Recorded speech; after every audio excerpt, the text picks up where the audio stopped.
안녕하세요. 주님의 은혜교회 강성환 목사입니다. 4장 10대 가정의 역할 두 번째 시간입니다. 오늘은 우리가 사회적 공동체로서의 가정, 또 구속사적 공동체로서의 가정에 대해서 함께 공부하게 되었습니다. 여러분과 함께 하게 되어서 감사합니다. 이제 출발합니다. 두 번째입니다. 가정의 역할인 두 번째는 사회적 공동체로서의 가정의 역할입니다. 진리는 무엇인가요? 진리는 하나님은 가정을 이웃과 함께 살고 사랑하고 돌보는 공동체로 지으셨다는 것입니다. 그런데요, 현실은 어떻습니까? 10대 자녀가 있는 가정의 현실은 아주 힘들어요. 우리 자녀들은 화평하기보다 분쟁하기를 더 잘하지요. 우리 10대 자녀들은 가족들에게 양보하기보다 자기 욕구와 뜻을 관철시키기 위해서 고집을 부리면서 싸우기를 좋아하지요. 우리 자녀들은 미성숙하기 때문에 이웃을 돌보고 사랑하기 어려운 그런 시간을 보내고 있습니다. 저희 가정도 마찬가지였어요. 두 아들을 양육하는 동안 저희 집에 하루에도 5번에서 10번 부딪히고 큰 소리가 오고 가는 전쟁터였습니다. 그때마다 아내가 저에게 종종 하는 말이 있어요. 여보, 우리 아이들 너무 심하지 않아요? 이상해요. 어떻게 해야 하지요? 저뿐이겠어요? 10대 자녀를 양육하는 동안 부모님 여러분 안에 깊은 한숨이 있으실 때가 있을 텐데요. 분명한 것은 가정은 다른 사람과 함께 사는 공동체를 세워갈 때 가정은 정말로 안전한 환경이라는 거예요. 가정이야말로 이웃을 내 몸처럼 사랑하라는 하나님의 말씀을 실천할 수 있는 너무 좋은 현장입니다. 가정 안에는 우리 자녀들의 모든 마음에 있는 약함과 죄가 다 들통나는 자리인데요. 예를 들면 저희 강가족의 가정 현장을 몇 가지 소개합니다. 네, 저희도 여러분들처럼 이제 가정 안에 자녀를 양육하는 동안 설거지를 남자 3명이서 나누어 할 때가 있었어요. 아빠 한 번, 큰아들 한 번, 작은아들 한 번, 이렇게 설거지를 순서대로 나누어서 했었는데 우리 두 아들이 설거지 차례가 되면 어떻게 하느냐면요. 자기가 설거지 차례가 되면 밥 먹을 때 최대한 작은 그릇을 사용하려고 해요. 그런데 다른 친구는, 설거지가 아닌 그 친구는 최대한 큰 그릇을 사용하면서 이제 국그릇 따로, 샐러드 그릇 따로 여러 개의 그릇을 사용하려고 해요. 그러면 설거지 차례가 된 그 아이는 짜증이 나고 화가 나는 거죠. 자기는 최선을 다해서 작은 그릇 하나만 쓰고 있는데. 여러분, 설거지를 하는 가정을 섬기는 그 시간에 우리 자녀들 마음에 있는 그 더러운 죄가 들통나는 현장이 되는 거지. 일상의 삶에 이제 방 청소를 하는 날이 됐어요. 우리 두 아들 중에 한 명이 아빠, 오늘은 동생이 너무 힘든 일을 했으니 제가 큰 방을 청소할게요. 이런 날이 제 기억으로는 없어요.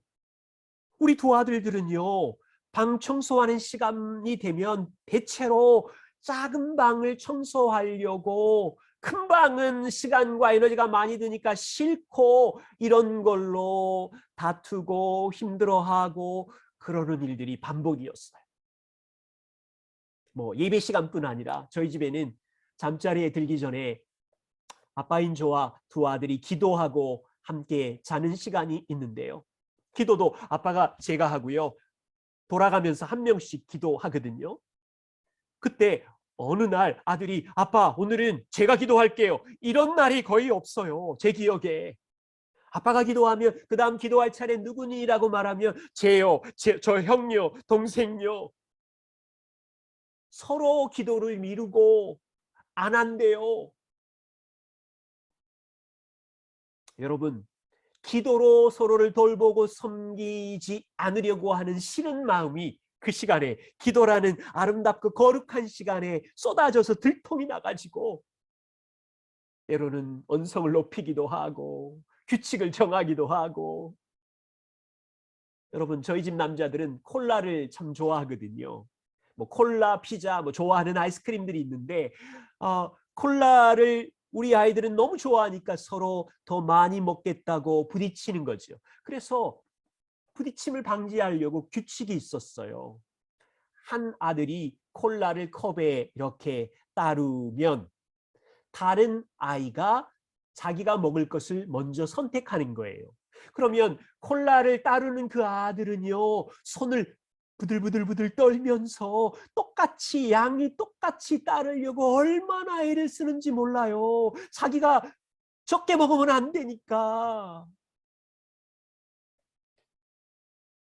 그 시간에, 맛있는 걸 먹는 그 시간에 조금 더 먹겠다는 마음속에 있는 욕심이 쏟아져 나와서 들통나 버린 이런 작고 사소한 일로 싸우는 전쟁터가 10대 자녀를 키우는 우리의 일상이라는 거죠.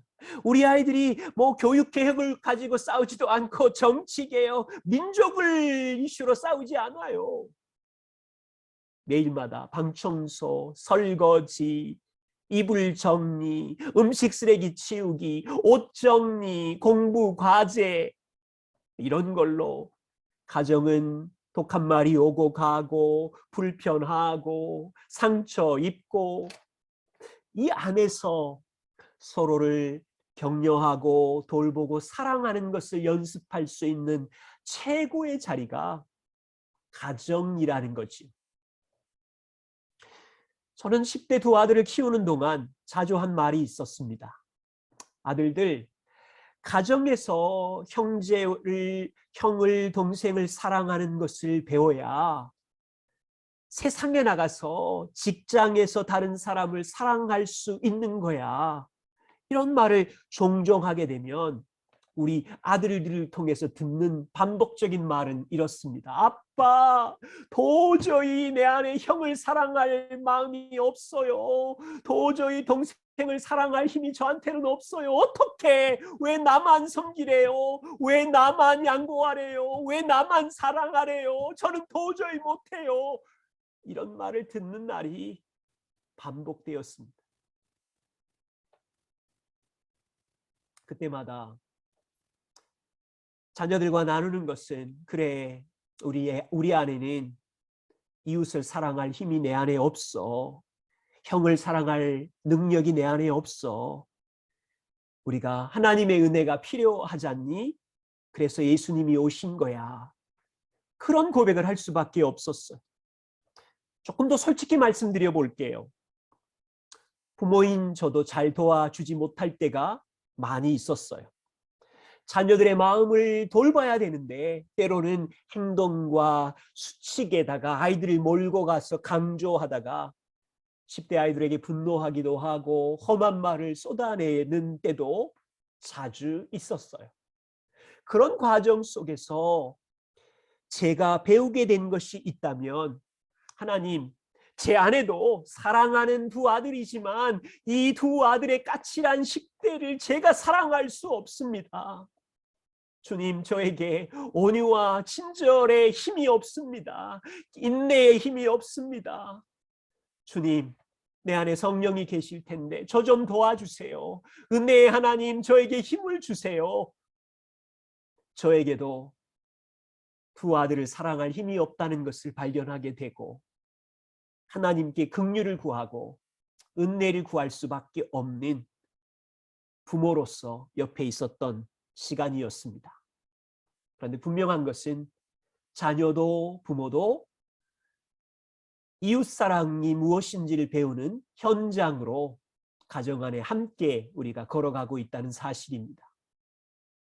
세 번째는요, 가정은 구속적 공동체로서의 기능을 합니다. 우리가 잘 아는 것처럼 가정 안에는 두 종류의 죄인들이 함께 살고 있습니다.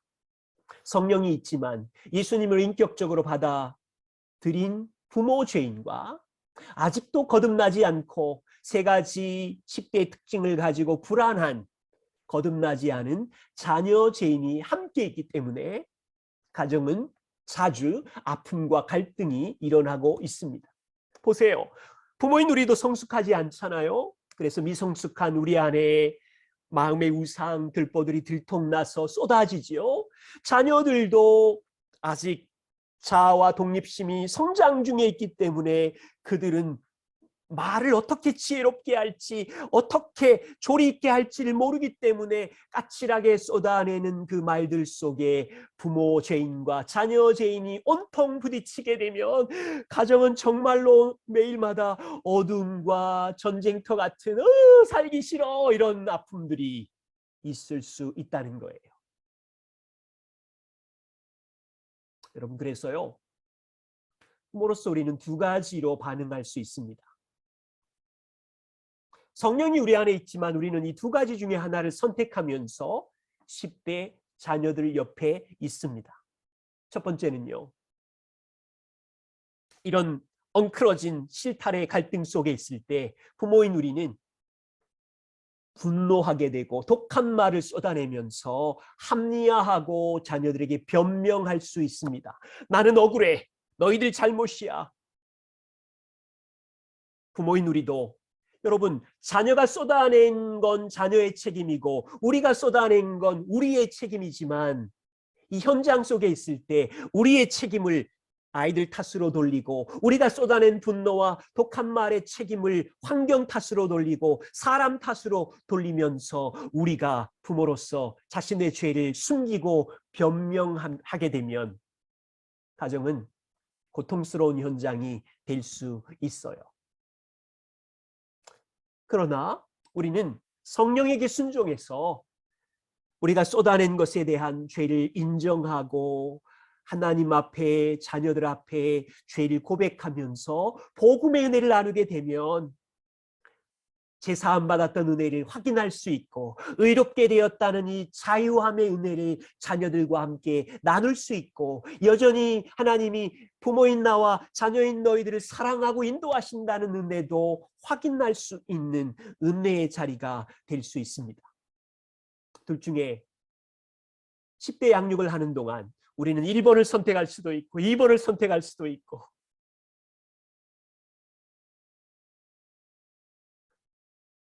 자, 우리 이것을 이해하셔야 됩니다.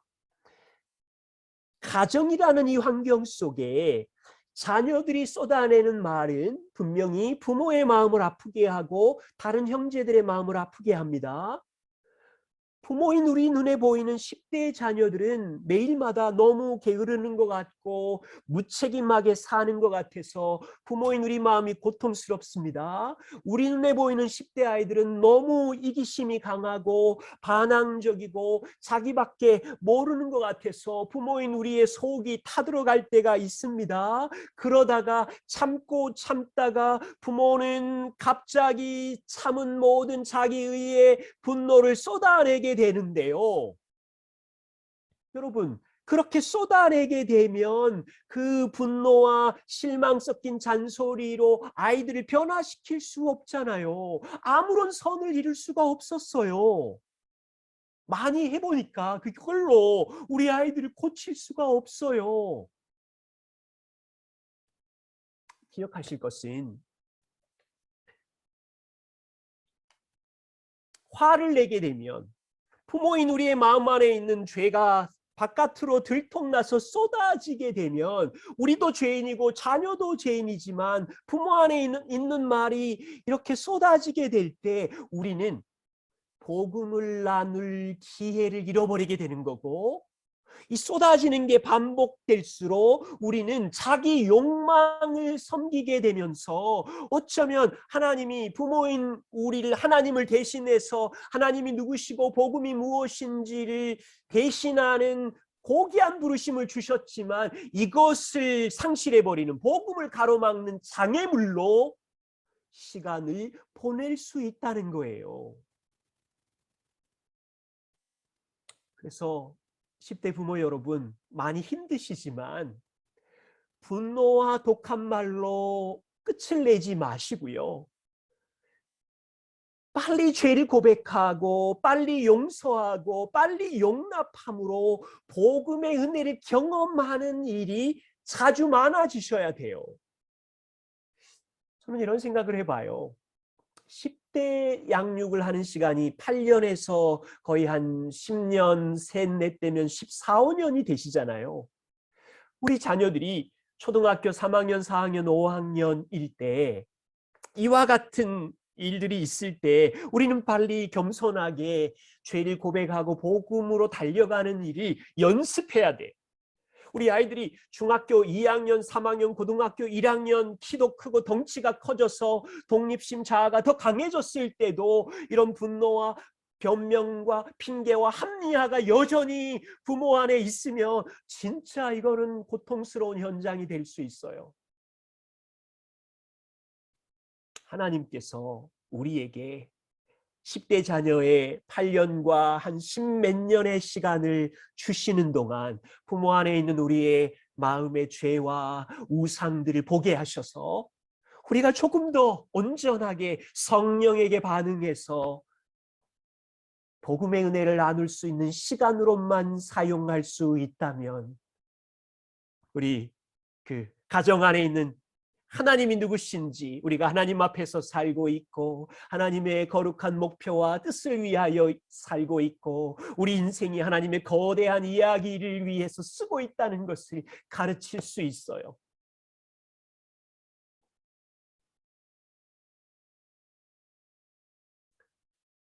폴 트립이 이 4장의 마지막 부분에 이렇게 고백합니다. 폴 트립의 기록을 좀 인용하면 우리의 자녀들이 세상의 타락함과 제약을 경험하게 될 것이라는 점을 알아야 한다. 10대들은 문화의 확장성 때문에 뉴스나 매체의 영향을 듣고 보잖아요. 우리 아이들은 금방 세상이 얼마나 타락했는지 제약인지를 알게 된다는 의미입니다. 우리 자녀들은 이 세상은 약속을 지키지 않는 것으로 가득 차 있고 이 세상은 관계가 깨어진 걸로 막 가득 차 있고 이 세상은 실패한 제도와 타락한 정부로 이기적인 야망과 부당한 폭력이 난무하고 있고 이 세상 톱스타들을 보면 해체된 가정, 깨어진 가정을 우리 아이들은 금방 발견하게 되면서 우리 10대 자녀들은 세상의 유혹과 거짓말과 악한 대적들의 술수를 경험하면서 야, 세상 안에 사탄이 정말로 존재하는구나를 경험하면서 우리 아이들은 아직 미성숙한데요. 이런 세상의 타락과 제약을 보면서 상처와 두려움과 절망과 질문과 이런 것하고 막 싸우고 있는 중이에요. 걔네들 얼마나 놀라겠어요. 그리고 부모인 우리는 이렇게 생각하는 거죠. 우리는 자녀들이 경험하는 세상의 타락함으로부터 안전하게 10살까지는 보호했었는데 못 듣게 했었는데 그런 나쁜 뉴스도 차단할 수 있었는데 15살, 17살이 되면 다 보고 듣고 알고 세상의 타락한 망가짐에서 우리 아이들을 보호할 수 없어요. 그런 타락이 존재하지 않는 것처럼 행동할 수도 없고 숨길 수도 없어요. 보는 것마다 우리 10대 자녀들은 타락을 경험하고 있는 거지요. 자, 이렇게 정리해 보세요. 우리 10대 자녀들이 가정에 함께 있죠. 가정의 현장은 어떻습니까? 미성숙한 부모인 우리들 안에 있는 죄가 막 가정 안에 쏟아져 나옵니다. 우리 10대 자녀들 당황하겠죠. 엄마는 하나님의 말씀대로 사는 자인데 때로는 분노하고 때로는 막 핑계대고 부모의 죄를 막 가정에서 경험하지요. 자녀들도 독립심과 이 불안함 속에서 자기들 마음에 있는 죄들을 막 쏟아내겠지요. 가정은 부모의 죄와 자녀의 죄가 막 뭉치면서 싸우고 그런데 그 가정은 거룩의 공동체, 구속의 공동체, 하나님의 은혜가 함께하는 공동체가 되는 거예요. 크면서 우리 아이들은 타락한 세상을 봅니다. 사람들의 죄성을 봅니다. 숨길 수도 없습니다. 그러나 분명한 것이 있어요. 가정이라는 죄가 막 뒤틀린 공동체 속에 하나님의 은혜가 있는 것처럼 우리 자녀들이 세상의 타락과 죄악으로 충격을 받을 때 여전히 가정은 괜찮아 아들, 세상이 타락 속에 있지만 하나님이 역사와 세상의 통치자셔. 하나님이 여전히 부활하신 그리스도께서 세상에 여전히 인도자셔. 이것을 가르치는 구속의 공동체로 부모를 옆에 두셨다는 거예요. 여러분, 우리는 자녀들과 가정이 얼마나 은혜와 구속의 공동체로 부모를 통해서 세상의 타락으로 당황하고 있는 자녀들에게 부모를 도구로 그들을 섬길 수 있어야 된다는 의미입니다. 제가 서론을 이렇게 시작했습니다. 도시에 있는 부모님들이 가정과 자녀 양육의 목표는 무엇이었나요? 좋은 대학, 좋은 직장, 세상에서 영향력을 끼치는 성공을 추구하는 자녀들로 키우려는 목표가 있었지요. 10대 부모 여러분, 저와 우리에게는 이 가정의 현장을 어떤 목표를 가지고 세워가기를 원하세요? 폴 트립이 이야기한 성경적인 원리를 따라서 여러분의 가정을 10대 자녀들에게 우리는 하나님의 존재 아래서 하나님 앞에서 살아가는 가정이라는 것, 하나님의 더 큰 목적과 계획과 뜻을 이루고 하나님의 거대한 복음의 이야기를 써가는 가정이라는 것을 자녀들 옆에서 가르치는 신학적 공동체입니까? 우리의 가정 안에 부모의 죄와 자녀의 죄가 막 뒤엉켜 있는 슬픈 현장일 때가 많지만 여전히 은혜의 하나님의 도움을 받아서 하나님이 우리를 사랑하심처럼 서로 사랑해야 된다는 이웃사랑을 경험하는 가정으로 자라고 있나요? 그리고 가정 안에 우리를 회복하시는 복음의 은혜를 나누고 통치하시는 하나님의 은혜를 나누는 구속적인 복음을 경험하는 가정, 이 세 가지 목표가 10대 부모인 우리에게 마음에 있는지, 아니면 단지 그냥 우리 아이들 잘 키워서 그냥 좀 성공적인 인생, 박수 받는 인생 살자 정도인지. 저와 우리 부모님들은요, 하나님을 대신하여 세상과 다른 목표를 가지고 가정에 살고 있다는 것을 함께 기억하면서 하나님과 영원한 언약의 자녀들을 우리가 양육해가는 이 시즌이 얼마나 복되고 얼마나 중요한 부르심인지 매일 반응하면서 살기를 소망합니다. 4장 10대 가정의 역할에 대해서 함께 공부했습니다. 이제 나눔, 서로 함께 소그룹으로 함께 나누는 시간인데요. 질문을 3가지 드리겠습니다. 네, 가정의 3가지 목표에 대해서 우리가 배웠는데 새롭게 알게 된 것은 무엇인지 배운 것을 함께 소그룹 안에서 나누어 주십시오. 2번째 질문은 최근에 자녀들이 서로 싸울 때 무슨 일이 있었나요? 나누어 주시고 자녀들의 다툼 속에서 부모로서 어떻게 대화하고 도와주셨는지 함께 고백해 주십시오. 3번째 질문은 최근 가정의 10대 자녀를 돌보는 동안 부모로서 자녀들에게 짜증을 내거나 분노하거나 심한 말을 하셨다면 우리는 복음의 은혜를 나눠야 되잖아요. 죄를 고백한 적은 언제셨는지 대화해 주십시오. 그리고 그 과정 속에서 어떻게 관계를 회복하셨는지도 나누어 주시면 감사드리겠습니다. 이 3가지 나눔이 우리 10대 부모님들 안에 때로는 어려움이지만 우리의 은혜의 증거가 되기를 소망합니다. 네, 4장을 마치게 돼서 감사드리고요. 함께 우리가 배워가면서 다음 세대를 제자해 가는 아름다운 가정이 되시기를 소망합니다. 함께 해주신 여러분 감사드립니다. 다음에 또 뵙겠습니다. 평안하십시오.